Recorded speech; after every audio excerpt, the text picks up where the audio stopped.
Welcome to The Counselor, Beyond Conventional Defense. Hello and welcome to Counselor Beyond Conventional Defense, the podcast that challenges the traditional approach to criminal defense and takes a deeper look at how the justice system can evolve. I am your host, Kevin Rosenquist, and today I am joined by attorney William V. Pernik, a trailblazer in criminal defense whose approach is anything but conventional. Attorney Pernik has built a reputation for focusing not on punishment, but on rehabilitation. His unique approach recognizes that true justice isn't found in locking people up, but in helping them heal and grow and reintegrate into society. With years of experience, he's helped countless clients break the cycle of incarceration, advocating for treatment over punishment at every step of the way. I have been a practicing attorney for almost 20 years. I have practiced criminal defense in 7 different counties, and I have worked opposite probably 50 to 75 different prosecutors and appeared in front of at least 30 different judicial officers. One of the most profound observations that I have made is that our system of criminal justice is unfortunately broken. We know from research that 50 to 75% of all people that you will encounter on any given day in a criminal courtroom, in a courthouse near you, those folks will have some sort of mental health or substance abuse problem. But unfortunately, tragically, and misguidedly, only a very small fraction of the total resources that the system has are devoted to identifying the underlying causes behind criminal behavior and providing those folks with meaningful solutions to change their life. Over time, that led me to formulate a different approach, an approach that focuses on understanding why people are where they are in life, what are the underlying reasons behind the allegations that folks have, what are the problems that truly result in people getting in trouble and coming to our courts. And then once I understand what those problems are, what those underlying reasons are, I use professionals in order to develop appropriate solutions. And then we engage in something that I call targeted solution advocacy. So when we go to advocate for our clients, we don't approach this reactively, but instead we go beyond the allegations that they have. We identify the reasons behind their criminal behavior. We prepare appropriate professional solutions. As a result, we're seeing much higher rate of success in persuading our opponents, in persuading our judges, oftentimes very tough, very conservative judges, into giving people's chances. And the results have been amazing. I've been doing this for almost a decade now in private practice, and I'm seeing lives that are changed and changed forever. Children who are reunited with families, people who become professionals when they have started being hopelessly addicted on the streets, people who suffer from profound mental illness who are now functioning members of society. And it's incredibly meaningful to me. And I think this is the way we need to be looking at our criminal justice system. If we want it to look different, if we want it to function differently, if we want to actually heal people and reintegrate them back into our society, as opposed to go between the extremes of decriminalizing and over-criminalizing behavior, which is what we have been doing repeatedly for decades here in California. Part of the reason why I decided to record this podcast and the show is because for a long time, I have been struggling with my own identity as an attorney. I felt really torn between the conventional approaches that the law requires us often to take in a courtroom and also this unique method that we have developed here in the firm. Traditionally, cases in my firm would be channeled in one of 2 ways. I would be taking care of all of the cases that required sort of the mental health treatment or substance abuse treatment approach. My partner and the rest of the team would handle cases that involved kind of ordinary allegations and more conventional approach to defending them. But when we started looking at the results, when we started looking at how the cases end and what happens to our clients as people, as individuals, we just saw that there is no comparison between the two. And oftentimes what would happen is another attorney in my firm would handle a case in a conventional way. And as we got to know the client better, as we got to know the person better, as we got to know the case better, we realized, wait a minute, there is almost always some kind of logical, appropriate explanation for why this happened. And because the odds are so high that there is an underlying mental health or substance use issue, that case would end up being rerouted to me for preparation of a mental health diversion type approach or other type of litigation. And so then what we have decided to do is to formalize it. And so now every single case that we have goes through this 3-step process where we identify the reason behind the person's behavior or criminal conduct. We consult with appropriate experts or develop an appropriate solution, and then we advocate for it in court. And as we were doing this, I received a phone call from someone who meant a great deal to me because her story was so extraordinary. Her recovery was so, I don't want to use the word miraculous because there was a ton of hard work that went into it, but it was so hard to predict at the outset. And so when my former client has called me to share with me some great news, that she has become a licensed professional, that she had reached the milestone that she has been working towards, and she wanted to tell me this because she knew that I would like hearing it. I shared with her the idea behind the podcast and my vision. And I said, you have a heck of a story, and I really wish folks could hear it. And she agreed to come on. She is a very special, beautiful soul. Her name is Adina, and she's about to join us on the show. And I couldn't be more excited for Adina, where she is in life, and for her to share some of the things that she went through, because I think it really illustrates why we have to take care of people, why we have to treat them differently, and why we have to understand why our clients sometimes are where they are and appear the way they appear. Hi, Adina. Hi, William. I'm happy to be here. Thank you for having me. It is really a pleasure. Now, in the interest of full disclosure, ever since Adina agreed to come on to the show, we have been texting and calling each other. I haven't talked to Adina in a while since her case has resolved. But in the course of talking to Adina, I was just really blown away by some of the experiences that she had and some of the differences in perspective that folks have when they go through the experience as a client, as opposed to, going through the case as an attorney. And so, Adina, you have such an unbelievable life journey. I know yesterday when you and I were talking, we couldn't stop talking until almost midnight your time. But, I said something that I really mean. You're only 28 years old, but it feels like you lived quite a few lifetimes, my friend. I feel the same way. I really do. One of the things, Adina, that I wanted to ask you is, I think oftentimes folks have this notion that drug addiction, mental illness, or being charged with a crime, it only happens to certain people. And folks have this idea that, the kind of person you see on the street, the kind of person you see, curled up, getting high on a bus stop in LA or in San Francisco or something. These are people who have chosen this path. These are people who sort of got what they perhaps not deserved, but, it was a predictable outcome of some voluntary decisions. And we don't realize that oftentimes behind what we see, there is an incredible story and a person who comes from a background that you would never imagine would lead someone to end up in this situation. And I thought yours was an example, right? Yeah, absolutely. I mean, the people who you see on the bus stop or on the streets and they're getting high and they look a certain way, and you have no idea who they once were and really still are underneath it. And it can happen to anybody. And it's not like you wake up one day and you all of a sudden have a hardcore drug addiction. It creeps up on you slowly. And by the time you realize that you are completely and totally addicted to something, you're already there. You're past the point of no return. And at that point, most people become willing to do whatever it takes to maintain that addiction and to keep from feeling the excruciating pain of existence, which ultimately leads you to be around situations that lead you to legal trouble, because it's a common, and I've spent a good amount of time in jail, and a lot of people there have not actually directly committed the crimes that they've been accused of. A lot of times, often you're in the wrong place at the wrong time, around the wrong people. Yeah, the wrong people, the wrong situations.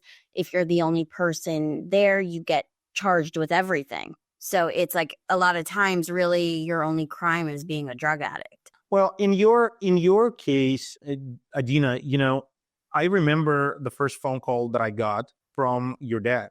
Your father is a very prominent figure in the Jewish community in New York. Your mom is a teacher.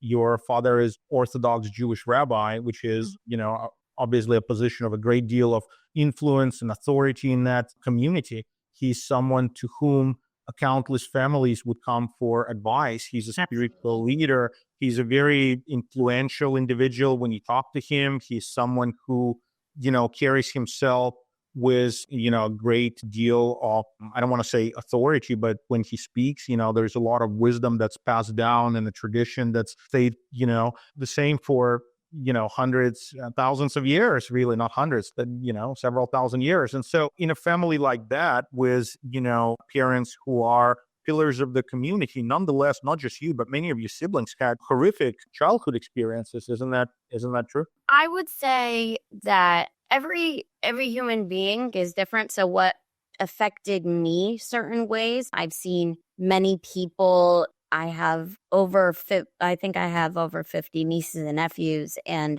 a lot of them have been raised the way that I was raised, with this ultra-Orthodox, very, very strict, and a lot of rules and a certain expectations, right? And some of them are fine. And then you have just different temperaments, I guess. And sometimes it just doesn't work. And the problem is within those communities is that being different is not acceptable, right? So if you don't fit into a mold, you pretty much, it's like you're forced harder into it instead of, alternative ways of being accepted. It becomes just a very intense situation. And obviously, there are a lot as in all extreme religion, there's obviously the topics that nobody wants to talk about, like, sexual abuse and physical abuse and all those things. And I definitely, experienced some very painful and difficult things in my childhood, for sure. I did not know this in the very beginning, because this is not something that, parents will tell you when it's a dark family secret. They will not tell you about some trauma that their child was not protected from, the child went through. But I received the call from your parents, from your dad, I believe, shortly after Thanksgiving. And I think it was in 2021. I went to see you in the jail. And I got to tell you, before this call, I reopened your file and I just read through the notes. And holy shit, we went through quite a bit in those 3 years, Adina. But, I remember meeting you for the very first time in the jail and talking to you about some of the things that happened. And the immediate impression I had was how, even though you were obviously in a really rough place in life, you were in jail, you were, I believe, in solitary custody because it was 2021 and they had COVID protocols and it was just a freaking nightmare. But I remember when you started talking about some of the things that you went through, thinking, my God, for a person to survive something like this and still retain so much spunk and personality and sense of humor, you must be really extraordinary. And I really feel that way about you. So, but you, from childhood, you have experience what many of my clients have experienced, which is sexual assault, right? Yeah. It's something that happened, I believe, within the family, something that was not properly reported or handled through the criminal justice system. And we were very young when that happened, right? No, definitely was not handled at all within the criminal justice system. It even, if I'm being quite honest, it makes me anxious even talking about this, on a public platform, because if anybody from my community were to find out about me speaking about this publicly, they would be very, very angry with me for talking about this. So suffice to say, it definitely, there was no such thing as talking about these things. You have to protect the image at all costs. And it came at a very high cost to me, because the message that I received was that I was not, that what I went through did not matter. And then going forward, when later on in life, I went through other things, it did not even cross my mind to confide in anyone, because that was, that stayed in my head, the idea that it was not worth telling anybody, and that ultimately I was not worth being kept safe. And what's so significant to me is that in your case is not alone, because I see this happen time and time again, enough to recognize a pattern. But what happens is I will get calls, and oftentimes parents or concerned, family members will talk to me about someone's drug addiction. And it almost always is presented in a way of like, well, we've tried everything under the sun, Right. done everything we possibly could, and she just won't stop using, or he just won't stop using, and they just like to get high. And the pull from the drugs is, greater than our love or all of the resources that we have spent, that we've spent so much money, Mr. Pernik, over the years, and that kind of stuff. And I'm not saying that was necessarily the conversation with your parents, but the focus is so much on the drugs. And to me, I want to ask the question, but why? How did this start?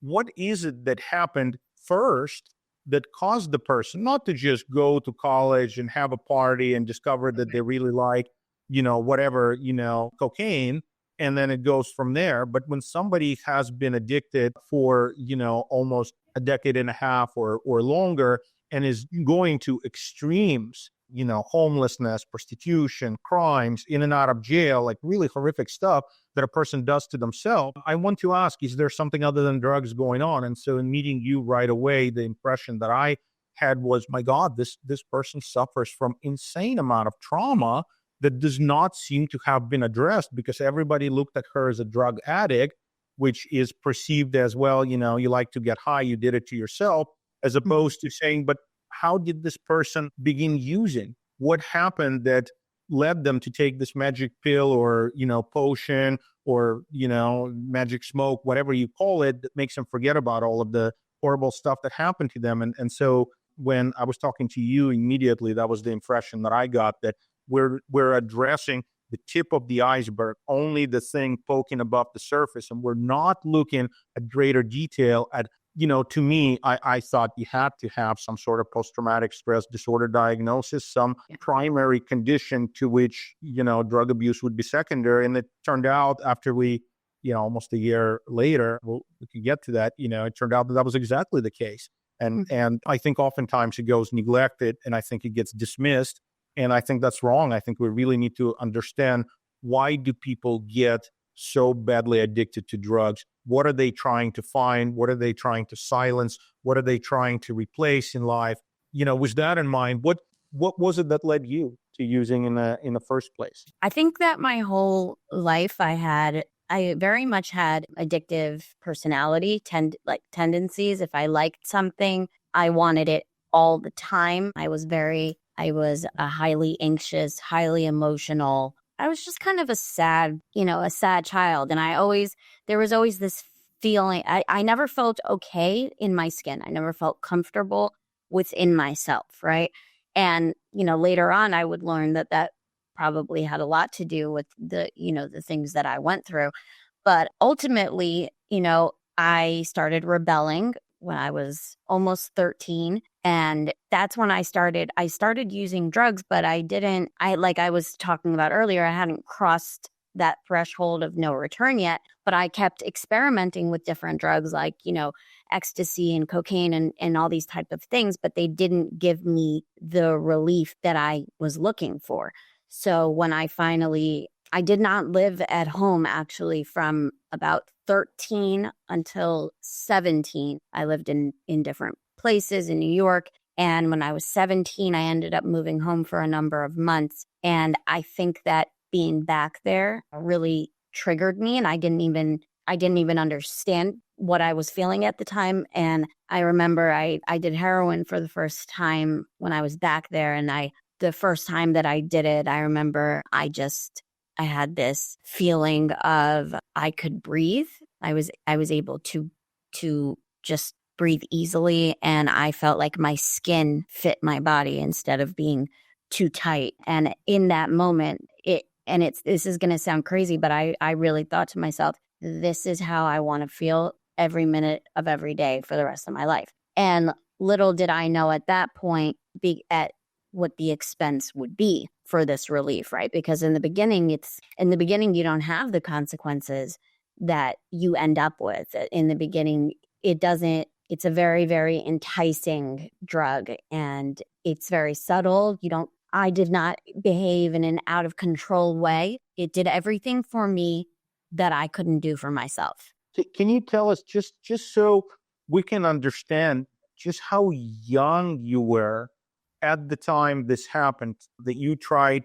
And I was just going through your case file, which has been very happily closed, and I haven't even looked at in probably more than a year and a half, 2 years now. But I saw a whole paragraph was just about every drug I have ever heard of, and some I had to familiarize myself with, that you have experimented with, right? Yeah. Give us an idea, like, of the stuff that you've actually done before you encountered opiates in your case, which is your poison. Yeah. So before that, I had done, weed, ecstasy, MDMA, otherwise known as Molly, ketamine, which is, street name is Special K, cocaine, crack cocaine, DMT, acid. What's DMT? DMT is it's quite a scary hallucinogen. It's basically what it's advertised as. Is it's the drug that supposedly goes through our brains when we're right when we're born and right before we die. I don't know the real name for it, but it's basically a 5-minute high. I've only done it once. It's a very scary drug. Besides for that, let's see, Xanax, GHB, which is roofies. I mean, who roofies themselves? But yeah, how did that happen? Well, I mean, I did GHB. It was a very crazy situation. I was at a house party, and they had it in liquid form, and that, come to think later on, probably it was, not there for good reasons. I just took a spoonful of it into my drink just because I did not, like I said, I didn't want to feel. And where other people would be happy and outgoing at a party, I was just filled with anxiety, and anything I could do to relieve myself of that,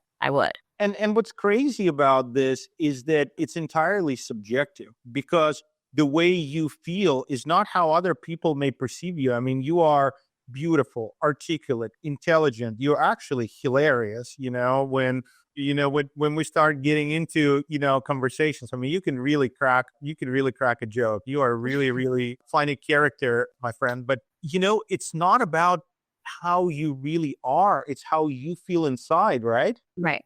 Absolutely. And ultimately, I think I think that's what drives addiction more than anything else, right? Because it's this vicious cycle where you begin to start using drugs, and in the beginning, you're feeling great. This is amazing, right? You never want this to end. And then you start to experience withdrawal. And where it all comes to a head is when you need money, when you do not have the money to support your habit. And then you start doing things that your morals or your self-worth would never allow you to do, right? To support the getting of the drugs. And then you hate yourself, right?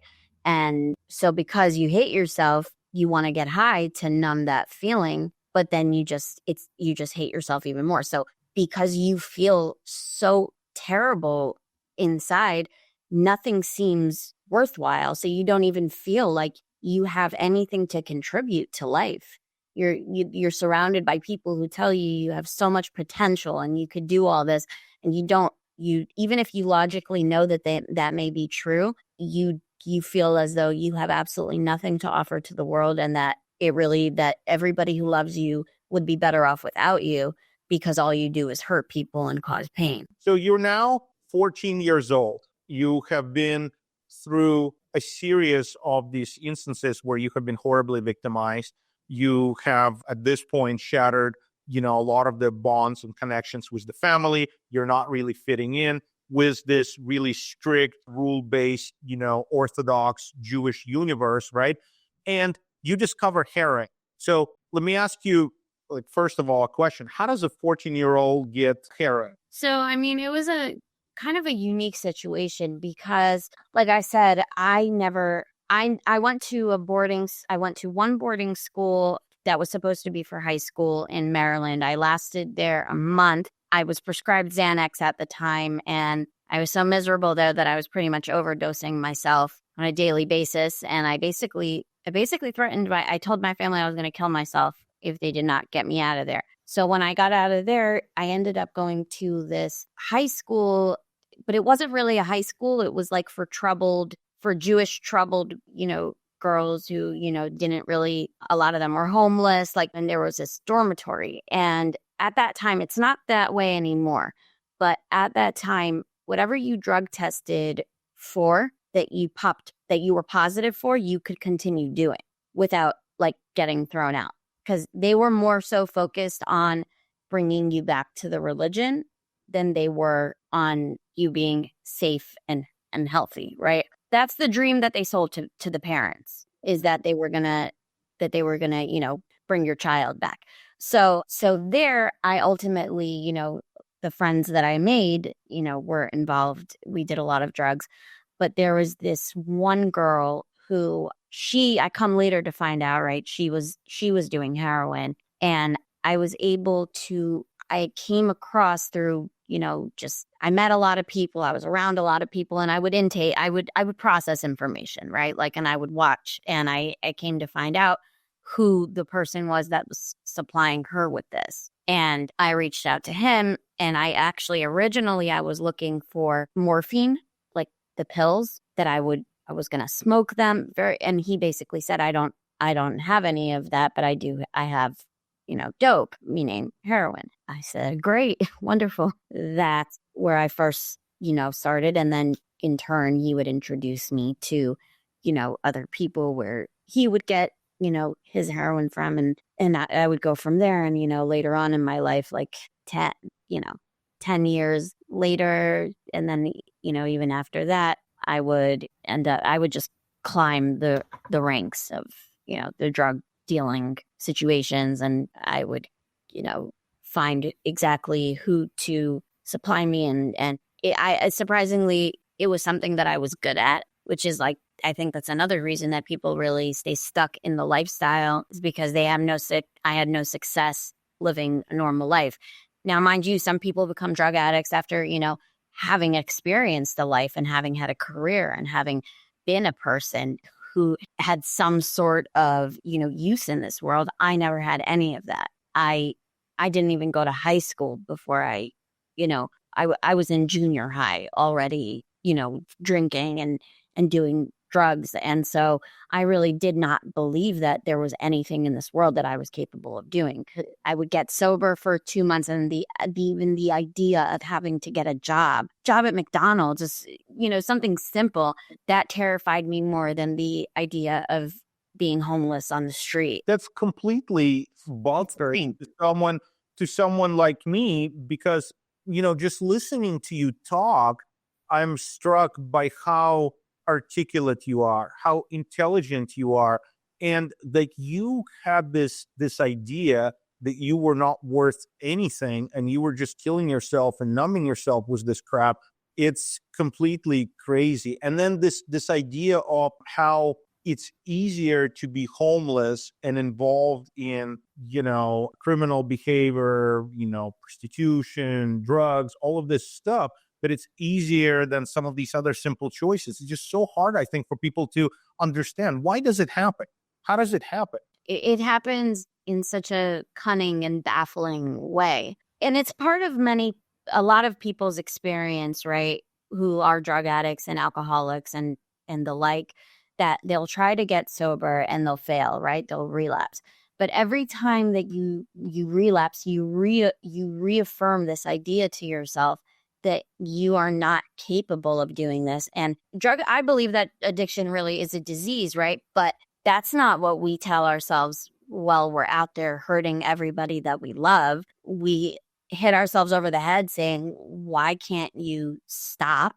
And you're a terrible person. You hurt everybody that you love. You're selfish, you're self-centered, and then you do things that you feel bad about, and then you're disgusting, and then, and all these things. But that's in this part of life, right? On your other side of your life, where the people that you're associating with are criminals, or you're getting high, or, you know how to do things. You know how to conduct yourself and how to navigate that world. So in the world of Adina living on the streets, you are a successful person, a person other addicts want to know. You're the girl who gets stuff done. You're the person who can procure things. You're funny. You're life of the party. You have connections. So you are thriving in this like really messed up universe while being a complete failure by, the objective standards of the society at large. Yeah. Well, yes and no, because the problem with that life is that you can be thriving and having all this money and coming up with things and feeling okay. And then a week later, you can have absolutely nothing. And you literally are living in a tent on the street. If you are lucky enough to have a tent, you haven't eaten in 3 days, you haven't showered in a week.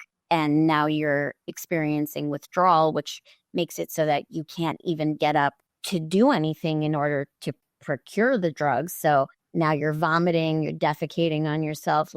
So you go from, being somewhat capable of, coming up with things and people wanting to be around you. And then as soon as you have nothing, everybody disappears and you're alone. And the despair that you feel within you is like nothing that I've ever, felt in my life. And then, so is the solution then to find that magic pill that makes it all okay again? Is that what's at that time? Great? At that time, that is the only thing that you're thinking about.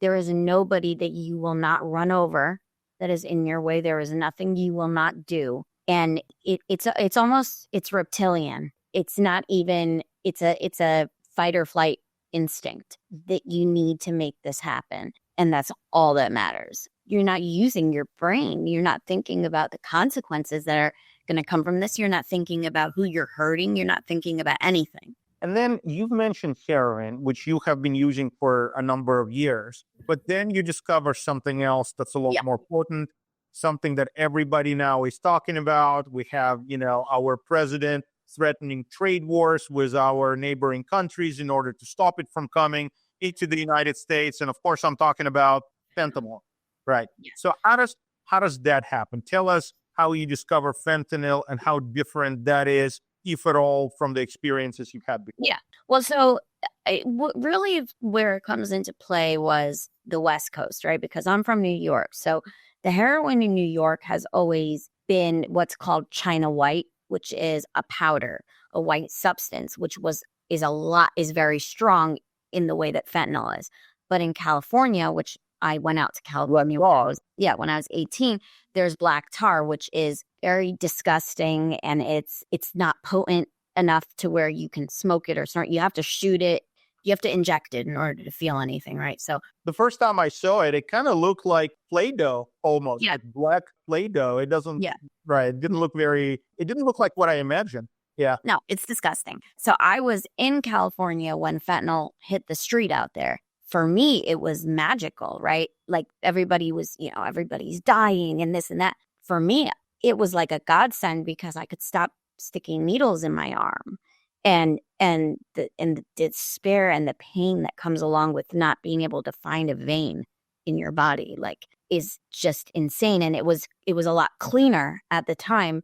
It was a lot cleaner than heroin was. And because I already had an opiate tolerance, it wasn't killing me. Like I wasn't overdosing or anything like that. And I fell in love with it. Like I had these rituals, right? These ways that I would smoke it with these devices. And I loved the taste of it, everything, right? And it was so psychologically addictive to me. And then I started, when I started frequenting jails and then coming out, that's when I realized what everybody was talking about as far as overdoses, because you have no tolerance. And immediately I'd be dead, and, you have to be brought back to life by Narcan and everything like that. I know when we talked yesterday, I mentioned to you that, the idea that many of our judges have, that many family members have, is that if only we get a person off the streets and in jail, they may not be happy. It's not a nice place, but at least they'll be safe. There's not going to be there's not going to be this continued cycle of addiction. And you pretty much, I always realized as a defense attorney that there's drugs in jail because occasionally I'd get clients charged with bringing drugs to jail. But yesterday, you pretty much shattered my idea of how much drugs. Is it true that the access to drugs in jail is really limited? No, that is definitely not true.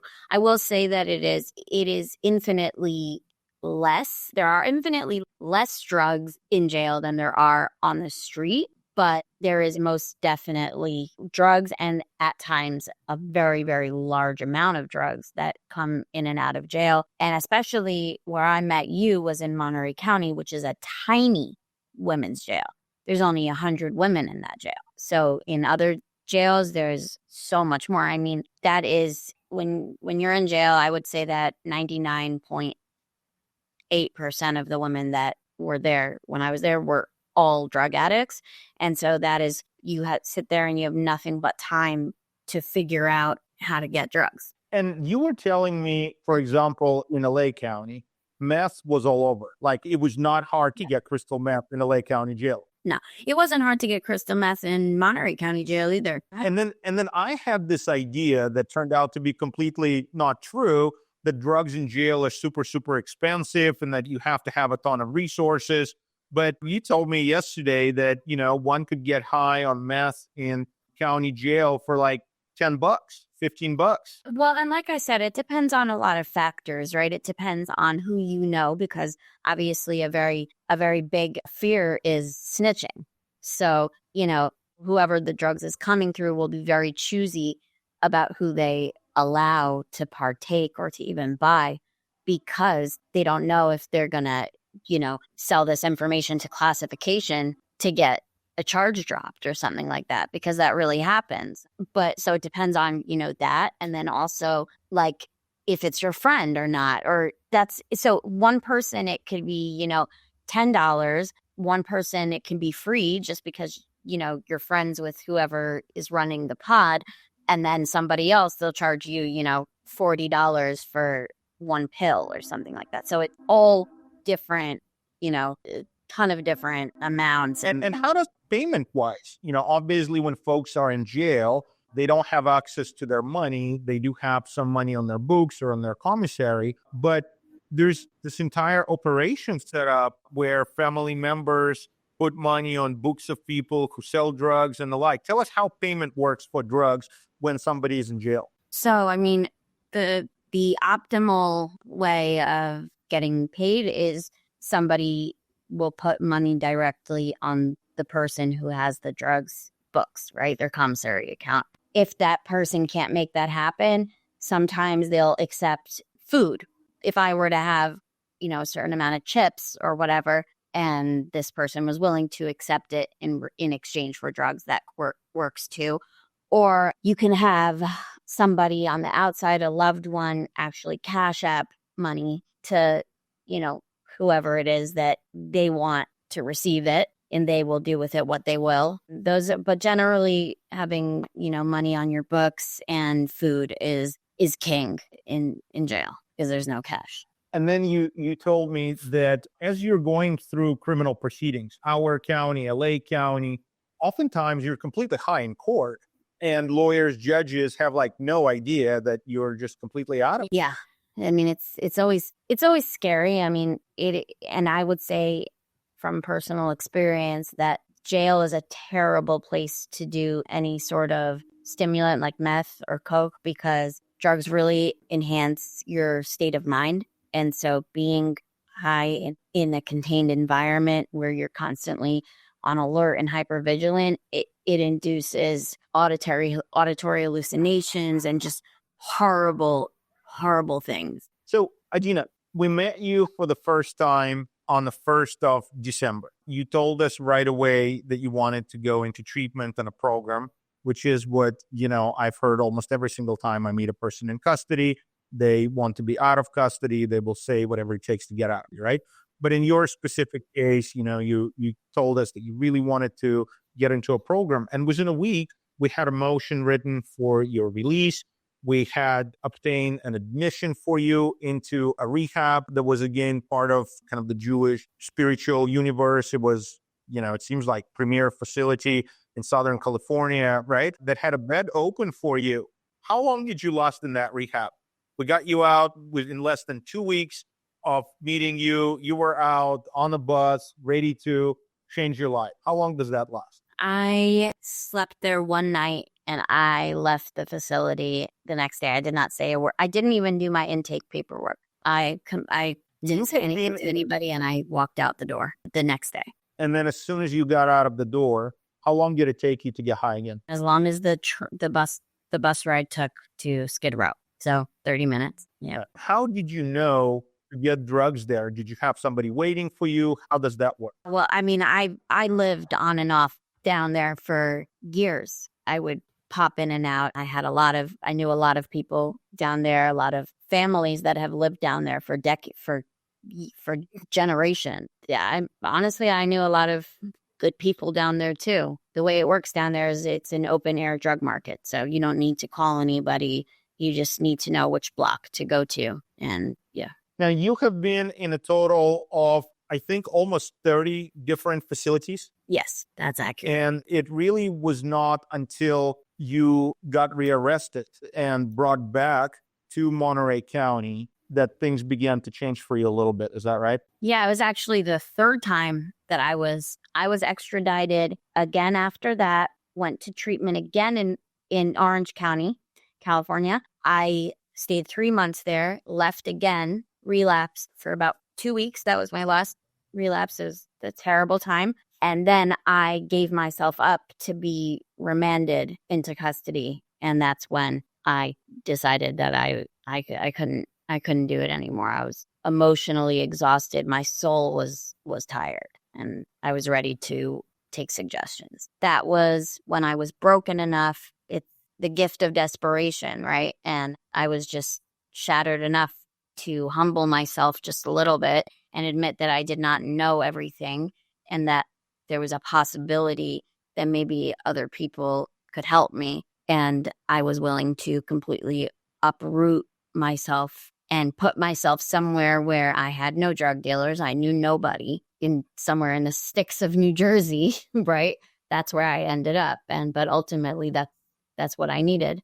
And that's where I got sober. Now we have this idea, this myth in my industry, among the judges, oftentimes the prosecutors, this idea that somehow the right decisions come, on the count of three. We have this thought, and you and I chatted about that last night, that, oftentimes we'll hear judges saying, well, sir, you've had a chance once, you've had a chance twice, you have been released, you're still not learning it, this is it, this is your third time, we're done with you, we're just going to incarcerate you.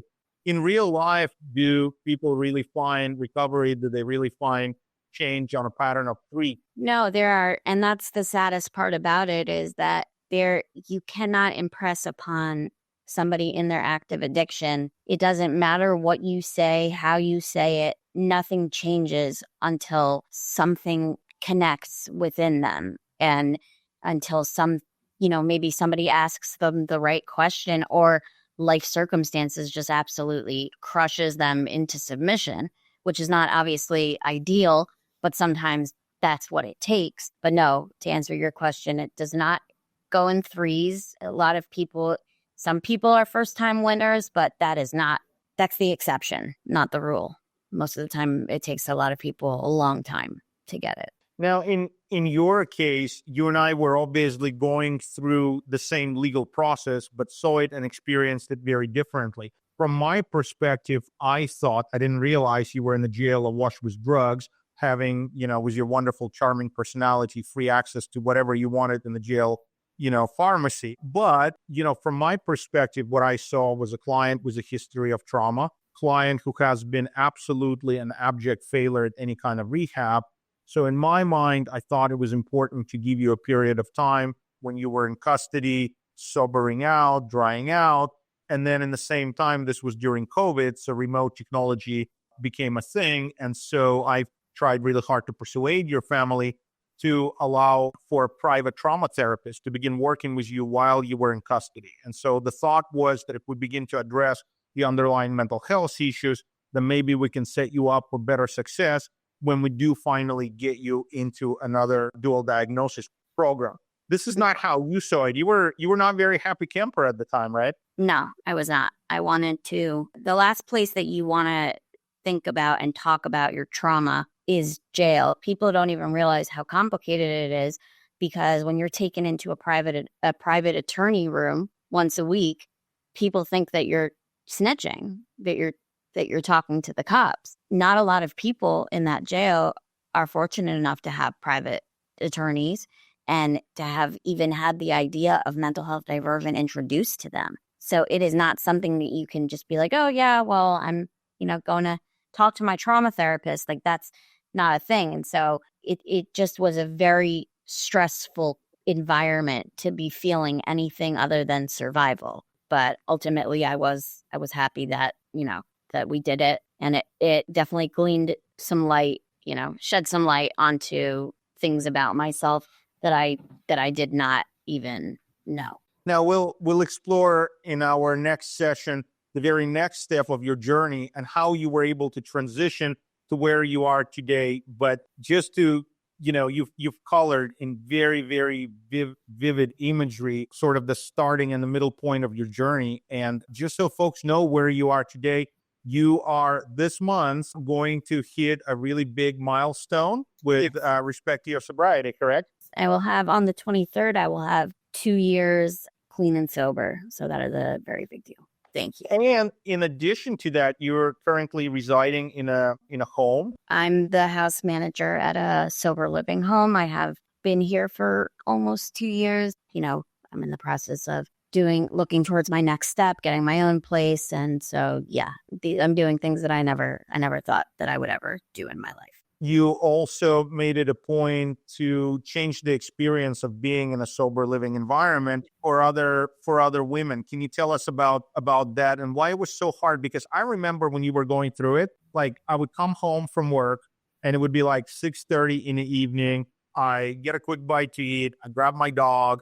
I go outside and my phone rings and it's Adina. And Adina is having problem getting along with someone in a facility, and Adina doesn't want to be in treatment anymore. She just wants to be done. And how much time can you get me? So it's the lowest amount of time so I can just be done because I don't want to do this anymore, William. And we were doing that. Like this was a routine, having these conversations. Why is it so rough in these facilities for young women who are struggling with addiction, with mental health issues? That's a hefty question. I mean, there's a lot of factors, but ultimately I think it's like we were talking about before, it's unaddressed mental health, trauma, extreme addiction is also, it's just, lack of interpersonal skills, people that have been, shattered by life and that really just don't know how to function in the world. And, obviously you have all these things going on. And so you're surrounded by hormones and, all these things. And the energy comes out one way or another. And a lot of times it does not come out constructively. But you decided to make it different for others, right? You decided to take all of the things you really, really hated about, sober living facilities. And now that you had a chance, you said to me that you tried to really change how the facility is and how other young women will experience it. Yeah, absolutely. I did that. I definitely changed the culture in the home, and people are kind and respectful to each other for the most part. And I'm definitely proud of that. You are, at this point, your court obligations have been completely satisfied. You don't have a criminal record. You never obtained a criminal conviction because of the hard work that you went through. Your case have been dismissed. Your arrest record is sealed, and you have recently become a licensed professional in the state of New York, but you're still in the recovery. Is that right? Yeah. Tell us, how are you passing this message forward to other people in your former circumstances? I work the program of Alcoholics Anonymous. I take other women through the steps and I share my message with people. And I have a feeling, my dear, you have just begun because you are one of a kind, Adina. You are an absolutely incredible soul. I am really curious and really excited to see what the future has in store for you. because I have a feeling that you haven't even started telling your story and writing the next chapter of your life journey. And I can't wait to discover it if I'm fortunate to have you share it with me. So thank you very much for coming. Thank you very much. Thank you for having me on the show. We'll talk again, I'm sure, very, very soon. William, thanks so much for your time. Really appreciate you being here. And Adina, thanks so much for sharing that story with us. Very inspiring. We really appreciate it. Thanks for watching. Be sure to hit that like and subscribe button and leave us a review in the comments.